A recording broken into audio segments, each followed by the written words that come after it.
to your left. This is RT from Netherlands. What was the last time you actually said to the astronauts today? God bless. Okay, that's pretty short. Next. Hi. Sorry. I just got in, so I'm not sure if you were talking before about this, but did you know Gunter Wendt? Yes, I had met him several times. He worked in Apollo. In fact, we just had a Closeout crew reunion at Mothman Lodge on Highway 46 in the sprawling metropolis of Mims. And he was there, and he looked great. I met him several times. I met him in Houston a couple of times, and I met him out here. It's just a great pioneer, just a great personality in the early days of the Space Center during Apollo. It was just a wonderful, wonderful man. Next. Straight in front of you. Yes, I was just wondering how many closeouts you've done and who holds the record for the most closeouts? Oh, at the moment, the lead, Travis Thompson, probably holds the record. I've probably done 40 or so. I've been doing it 20 years, and you do 3 a year, 4 years maybe. So whatever, 4 times 2, maybe it's more than 40, maybe it's 50 or 60. I lost count. I don't really keep track of that. When a mission comes up and my name is on that mission, I just do what I have to do and concentrate on the things for that vehicle. Each vehicle is a tiny bit different. And for the crews, and we get specific things to watch out for, to take care of, certain meds, certain things the crew requires or requests or wants or needs. And so we just focus in on the next mission that our name comes up on. And heck, I guess I did 130 with the last one. And it's hard for me to remember how many, but we're always there. How does it feel to be the last group of people telling the astronauts goodbye? Both from the perspective of being the last people, but also being so close, but then taking off and not being on. Well, there's a lot of emotions that go on during that. It's very, very exciting to be the last one, to see the crew in person as they go into the vehicle. And of course, I just closed the hatch and locked it and walked away. And I know these people very well. Michael Good has been on my Closeout crew before as an ASP, a National Support Personnel. Ken Ham is also an ASP from Closeout crew. They wear the number 2. So some of these people we know very well, and it's very gratifying to see them go as an astronaut trainee to an astronaut, putting them in and actually having them fly. However, the downside of it is, as this is, I did the closeout. I was the OBCC for 107 for Columbia. So,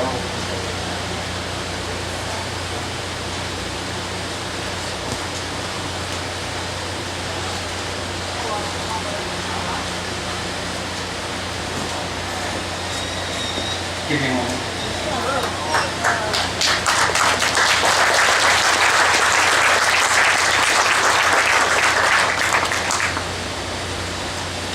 On 107 it was similar. There were 2 crew members that were asked on my closeouts prior to. So there are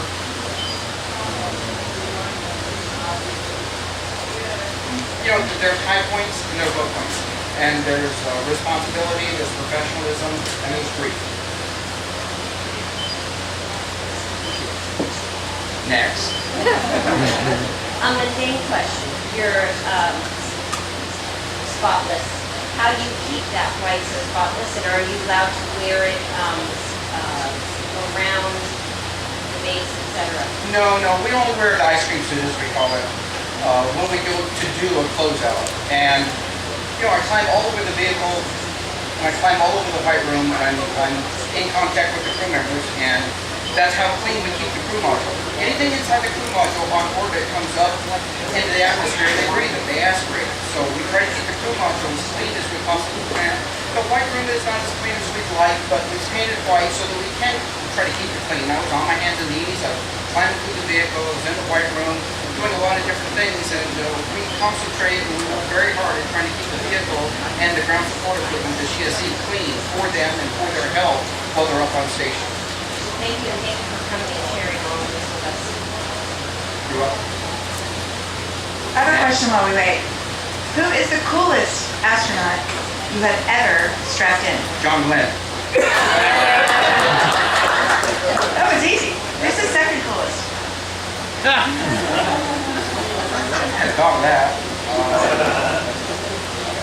There have been some real characters, that's for sure.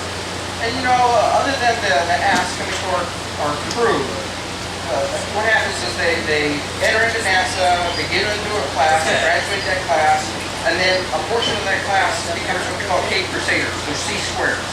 And their job is then to become the liaison between Houston and KSC. And Ken Ham was an astronaut support personnel. Butch Wilmore, what they do is they take the people that are on the fast track, they take the astronauts that are likely to get flown first, and they send them to Kennedy so that they can configure the vehicle, be on the closeout crew, and get the experience for their upcoming launch. So, like this crew has 2 asks, and the crew can then take and turn to the ask and say, oh, how does this work? And where do we go from here? And who's that name? And on and on. And because they've been here for 18 months on our crew, they know all the answers. So NASA tries to set it up where almost every crew has got 1 ask on it, so that all their questions can be answered, and so that the crew knows where to go and what to do, and on and on. So we get to know the ask a little bit, you know, and they are stupendous people. They are the best of the best. Next. Okay. Oh, geez, sorry. It is on, yeah. You said you've been doing this for 20 odd years? Yeah, 20 years. Okay, so my question then is, in those 20 years or so, has it always been good days at the office, or have you had any particularly interesting, challenging situations during closeout? Oh man, of course. You know, when you deal Tell with us. when you deal with something as complex as the vehicle, there's always technical challenges to overcome. You know, you probably saw we put a big stainless hose into the side hatch. What that does is pressurize the side hatch. It pressurizes the crew module to 2 psi over ambient. So I'm up there, this is like 10 years ago, I'm OECC for the very first time. We put the tube into the hatch and we pressurize it, and the air, you can hear it going in. It's an inch and a half tube, and it stops. I look around at my guys and go, guys, what's going on here? What'd you do? Oh, Chris, we didn't do nothing. The air just stopped.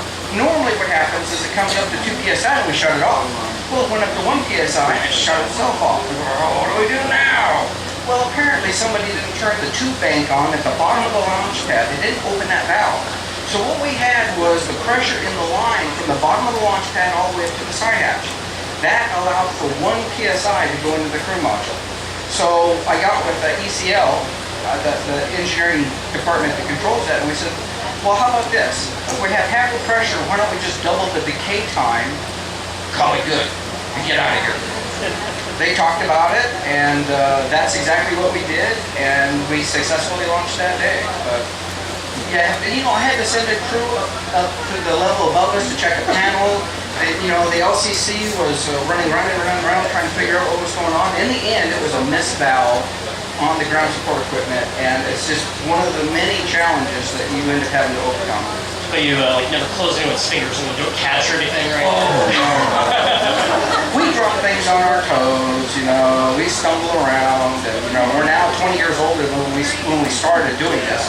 So we're a little slower, and I don't bend the places that I used to bend. But because of the experience, because of coming back and doing it over and over again, we don't have to be faster. We're now much smarter in what it is that we do and how we go about doing it. So we don't have to do those crazy things to try and make up time. Thanks a lot. You're welcome. One